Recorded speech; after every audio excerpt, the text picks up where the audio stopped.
another perfect half of football, Steve. 3-0 up at half-time against a team we've struggled to beat recently. Happy days. Yeah. I think. I mean, if you're being hypercritical, the only complaint is that we took our foot off the gas in the second half, really, because I mean, let's be brutally honest, we owe Leicester for so many things. You got the 9-0. You've got that ridiculous game last season where we should have been 5-0 up before they got back into the game, and somehow we managed to throw it away at the end. The fact that Leicester are basically the same club as us but blue, and have won pretty much everything under the sun, whereas we've not. Clearly, no, absolutely no jealousy there whatsoever. But yeah, just happenstance that they've managed to do it all, and we've always managed to find a way of coming up short in pretty much everything, unfortunately. So yeah, that was slightly frustrating. That could have been easily a 7, 8, 9 if the pace of that first half, once we got going, if that had been maintained, especially against 10 men, you could easily have ran up a huge score there. So that was probably the only minor note, I think. On you wanted a goal down your end to celebrate too, well, didn't you? Really? Yeah, I'll come on to that because the Northern has been so goal starved from Saints goals in the last 2 years.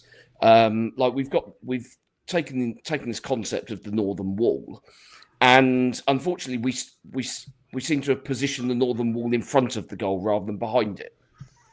But here's the thing, because Glenn and I sit at the other end, and we'll say the good same at the thing other end to you. Well, that was it only the second game that we've had goals at the Chapel end, I think, from what I can remember. I think it's been a bit of a disaster all around, but it was certainly buzzing last night. Yeah, it was good. We actually didn't start particularly well, I didn't think. First 10, 15 minutes, Leicester were well on top. We had a couple of sort of hairy moments in and around the penalty area. One from a corner where I think they might have had 5 of their total 9 shots of the evening in the space of about 3 seconds, all of which were blocked. And Bazuni's made a good save at 1-0. Did what he had to do in terms of pushing it wide. It's kind of what we've been demanding from him previously that hasn't come through. So yep, good that we're all learning as we go. So that's nice. And then you've got the goals. Finn Azaz has come alive all of a sudden in the last month or so. Ryan Manning with another assist. He's been heavily involved, and we've not really even needed Leo Cienza to come up with sort of something out of the blue, which felt like at one point was the only way we were possibly going to score against anybody. And now all of a sudden the confidence is sort of flowing through everybody, and we're creating chance after chance and scoring a load of goals. I mean, that's what 11 in the last 3 games, and the goals we're conceding are consolation goals. So actually, they're largely irrelevant. As defenders and goalkeeper, you'll be annoyed that you've conceded them. Like that one at Charlton was a dreadful goal conceded. Leave the guy unmarked 4 yards out, free header. Yeah. But when you're already 5-0 up, it really doesn't matter. And it's only natural that you'll kind of slacken off in those circumstances. But tonight we didn't even do that. Last night, sorry. And I mean, part of that is because obviously Leicester had done 10 men fairly early doors. But once we went 1-0 up, they basically just didn't have it in them. As I say, had that one header from James, which Bazunu saved comfortably. I think that was their last shot. On or off target of the. And that was about 20 minutes, was it? That was about 20, 25 minutes. Yeah. And literally no shots at all in the second half. I mean, barely got up to the edge of our penalty area at any stage in the second half. The halftime substitutions, taking off the 2 players that have torn us to pieces the last sort of 3 or 4 times we played them, in Fatawu and Marvadidi. Basically showed where Cifuentes' priorities lie, and that was basically, okay, we're not going to let this be a massive score if we can help it, which I think was a sensible move. But I think when you have this kind of underlying sort of groans of sort of entitlement, as Leicester fans have at the moment and have had for a few years, in fairness, then kind of waving the white flag, I'm not sure is going to endear himself to anybody. But then I'm not sure what Leicester fans would want in that situation. Do you come out all guns blazing and get done 7-0? Is that a better way to do it? I don't think so. But people up there won't be happy. But for once, we're on the right end of it. So feels good as well, doesn't it? Who gives feels good. Toss? Yes, it was nice watching their fans have a go at their players at the end. All 7 of them that turned up. The ones that were still there as well. I was amazed how poor their away attendance was, because generally they've always come down here and sold out. And yet suddenly now they've just decided, we can't be asked with this. I mean, they can't have had more than 1,000.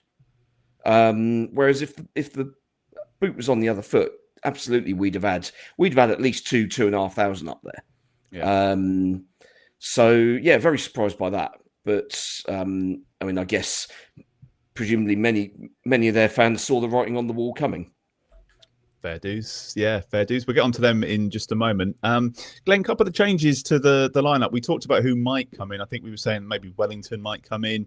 Yeah. We thought maybe Flynn Downs. And as it happens, we were kind of right about Downs, but I don't think we had Quasi for Stevens necessarily. But it seemed that it was tactical decisions, and obviously with a bit of hindsight, it worked. But I don't know about you, but I felt that the players came in, but the setup didn't really change. They were brought in for a specific reason to do a job, and to the most part, they did.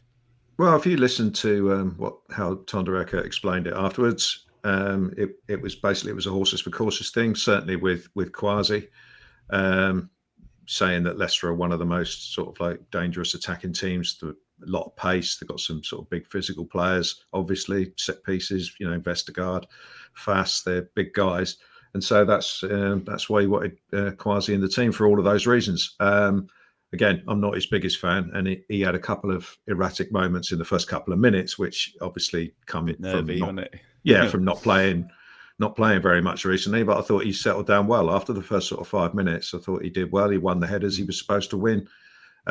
He passed the ball relatively quickly out to Ryan Manning. There were no moments where, like a start. There have been games in the past where he's kind of been.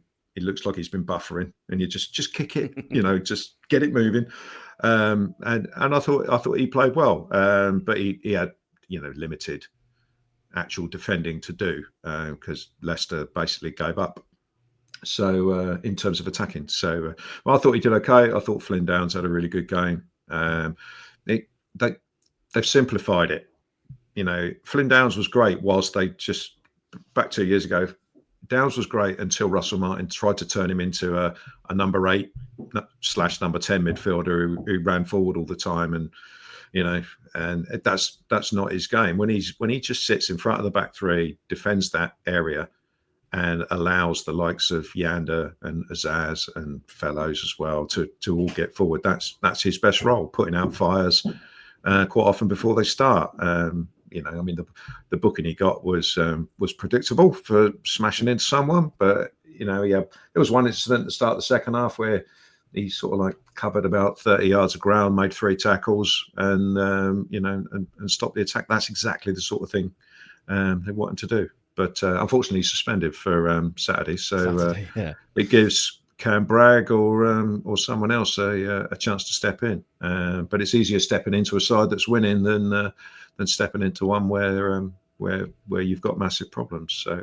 So no, the changes.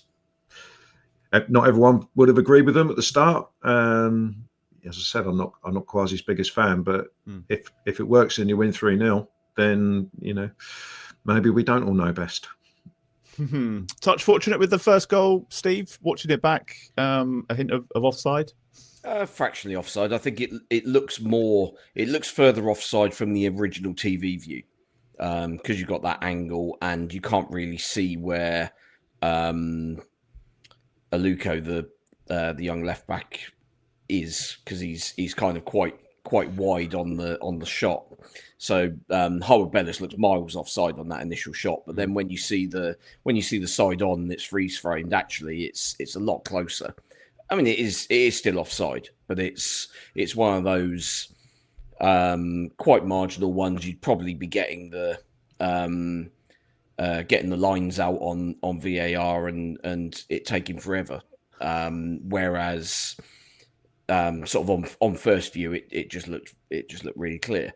But yeah, I mean, I've seen some Leicester fans claiming that the second goal was offside. I mean, I love that on the club's extended highlights, they paused the coverage specifically when Cienza plays the ball, just to show how that it's on, just to show how really far offside Finn Azaz is when he's a yard sort of onside. Just to kind of sort of nip that one in the bud. Yeah. But yeah, I mean, we're finishing chances. The third one comes from, Flynn Downs trying to take out Harwood-Bellis in front of goal was an interesting one. There's Nathan Wood. It's Nathan Wood, wasn't it? It's really funny. Oh yeah, sorry. Downs takes out Nathan Wood. Yeah, it's just really, really strange. But obviously we got the corner from it. But what's noticeable on that corner is how much space Harwood-Bellis has. And it is just the most basic Sunday League bit of movement.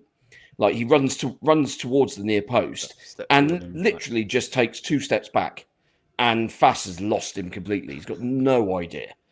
Free header, nice, relatively simple header. But the delivery's got to be right. There was some cracking deliveries last night. Delivery was excellent. We know that Manning is capable of those. And it's why I think we do like to see that in swinger quite often. I know. Obviously, Will Steele was fond of the outswinger because you're kind of running at it. Whereas, but I think, there's scope for using both of those. There's no point being predictable, because ultimately you do end up becoming easy to defend against. But we have started scoring quite a lot of goals and set pieces. Harwood-Bellis is obviously a key weapon in that. He's always scored a fair few from those positions. But he was kind of alluding afterwards to the fact that it's about more detail. Is that right? I didn't hear all of the interview, but it sounds like they're actually sort of going through these things now in training, and that kind of makes me think, well, firstly, why weren't they before? But secondly, brilliant if that's the way forward. Yeah, I'm certainly from what my kind of thing with why it didn't work with Still and why it's now working with Eckert, I think comes down to partly it's just the way modern football is. That Still mentioned in quite a few interviews, like early on, that he doesn't want to delve too much into the sort of minutiae of it all and like micromanage players. He wants to get players into a system whereby players have the freedom to make decisions for themselves, that they read the game, and that then gives you a little bit more scope for improvisation and just using your better talent than the opposition, which I think is perfectly laudable. Unfortunately, it doesn't seem to have worked for any of these players apart from Leo Cienza.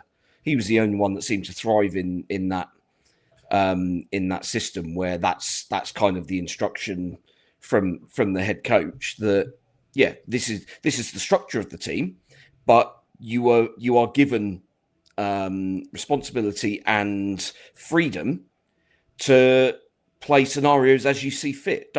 It's not a playbook. It's not a designed 90 minutes where everything's gonna kind of be run based on set plays and triggers and things like that.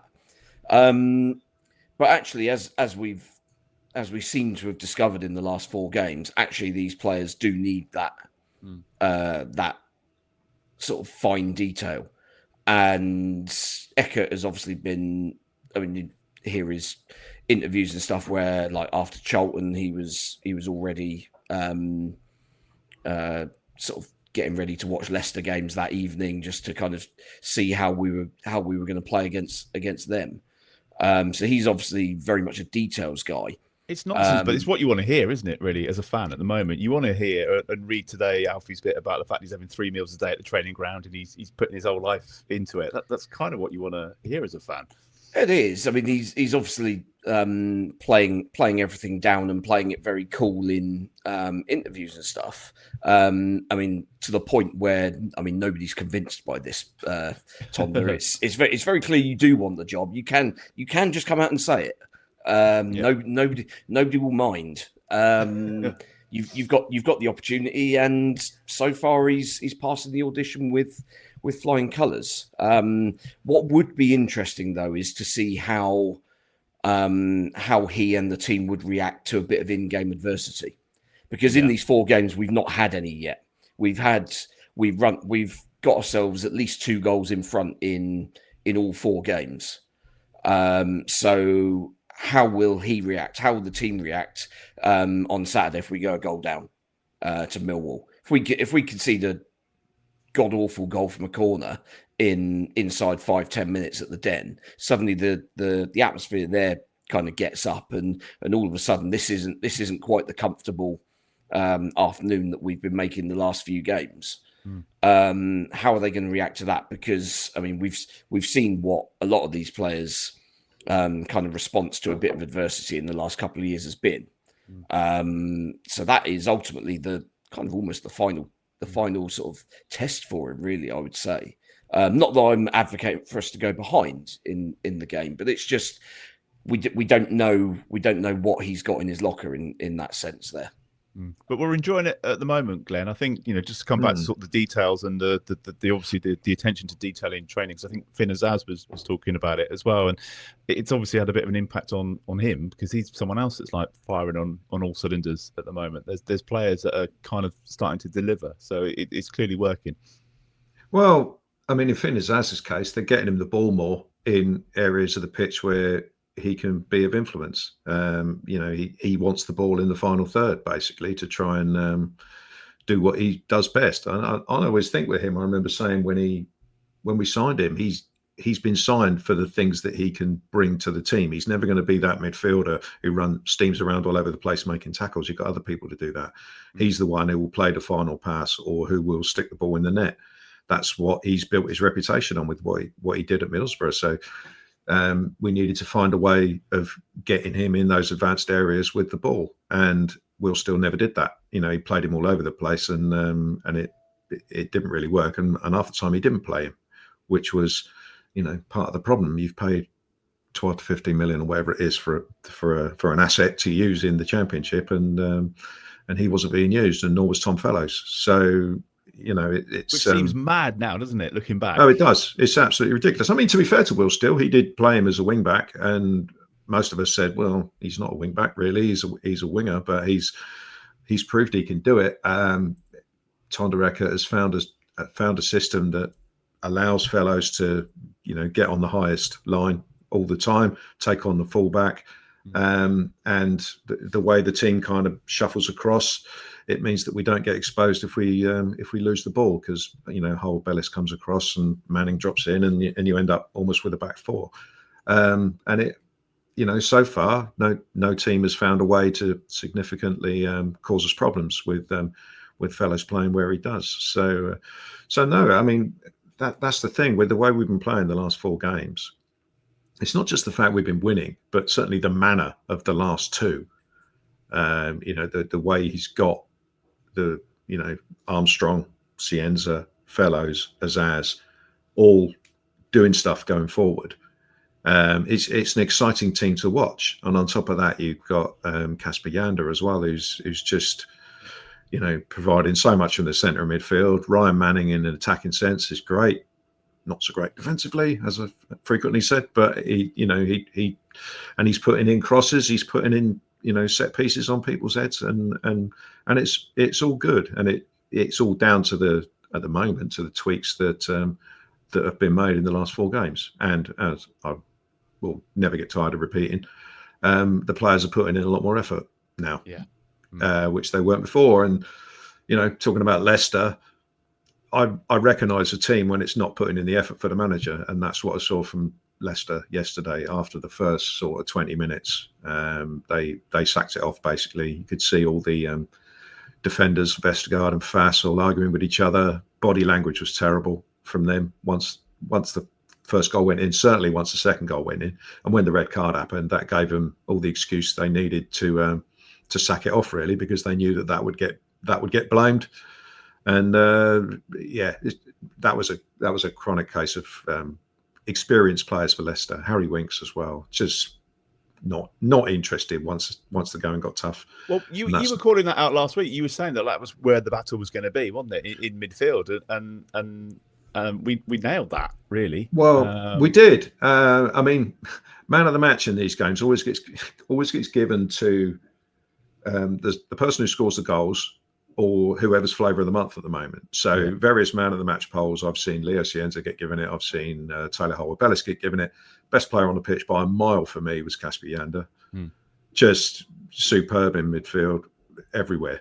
Just everywhere, winning the ball, passing it forward, bursting into space. Just everything you want from a midfield player. I thought he was tremendous. He was up against Winks and Skip at the start of the game anyway, two very experienced players who, don't forget, they paid 25 million for Oliver Skip.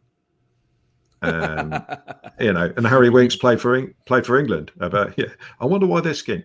And Harry Winks played for England not long before they signed him. So that's two sort of, in theory, high pedigree players. But obviously it all changed when the young lad got sent off. And, I was going to ask you about that. I mean, any sympathy for him? Because I think you kind of called it, didn't you? When he got his first yellow card, Glenn, I think you were like, he's going to get sent off here. He's going to get a second one. I feel sorry for him in the way you feel sorry for any 19-year-old. I've got... I'm a dad at the end of the day, so I feel a bit sorry for him from that point of view. Because it's a young lad making his debut. But he had to go. He absolutely had to go. I mean, both of those were cast iron yellow cards. I mean, the one on Cienza, he just ran across the back of his legs, and then I thought at the time he's got 84 minutes now with fellows running at him, and Mavididi wasn't giving him any help on that side. So he was always going to struggle. But it was literally the first time fellows went past him, he just grabbed his shirt and that's the end of you, mate, see you later. And he absolutely had to go off. I feel sorry for him just because he's 19 and making his debut, but he'll learn. He'll learn that. But it was a pretty dumb thing to do. That second challenge on fellows was only going to end one way. A lot of people talking about the midfield, a lot of people talking about fellows and getting the ball forward and stuff. We've still got, Steve, as well, Shay Charles to come back. And of course, a couple of weeks ago, we were getting so excited about the fact that Romeo had signed. We haven't really spoken about him all week because at the moment, the midfield is ticking along quite nicely. Well, yeah, I mean, to the extent, how does Romeo fit into this team?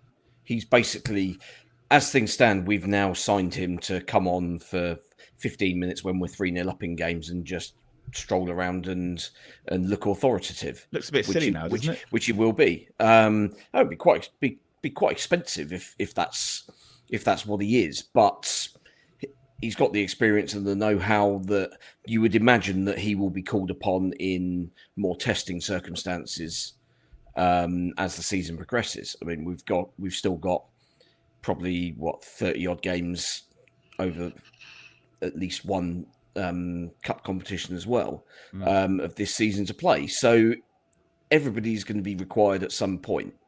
And the central midfield is likely to be the area. I think it's probably going to be the area with the most frequent changes.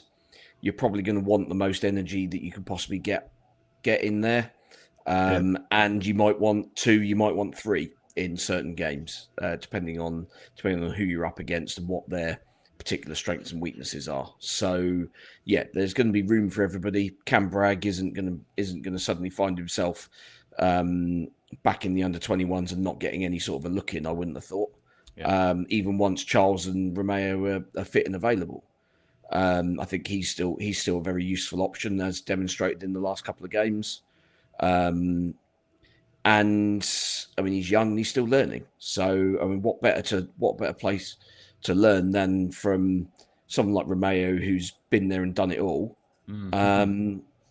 And even the likes of Shay Charles, who's now a seasoned international, he's a leader for that Northern Ireland side, who are still somehow in with a shout of qualifying for the World Cup. I mean, that'd be very, very funny if Wales get the semi-final result that they would absolutely dream of, which would be Italy losing at home, and then they go and lose to Northern Ireland. But yeah, there's the learning opportunities there for someone like Bragg are incredible now, and even Yander is the sort of player that you learn from his example.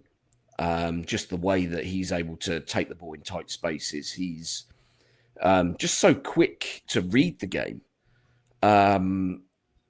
Like the ball will end up at the feet of a opposition midfielder, and I mean, you know that within a fraction of a second he's going to be close, and if he's not close, he knows where the pass is likely to be going, so he's already trying to shut down that passing lane. His kind of reading of the game for someone of his age is extraordinary, and you can now see why there were people back home in Germany wondering what the hell he was doing signing for a championship side. Because the talent is clearly there for him to play at a much higher level. Barry on the comments, he says he reminds me a bit of Morgan Schneiderlin, that kind of player. Schneiderlin was a very slow starter for us, wasn't he? Yeah. Came in. Was a little bit younger, to be fair. Yeah, also came into that team where we were basically throwing all the kids in because we had no money. Because we'd spent all of it on signing Morgan Schneiderlin. It was a steep learning curve for him, wasn't it?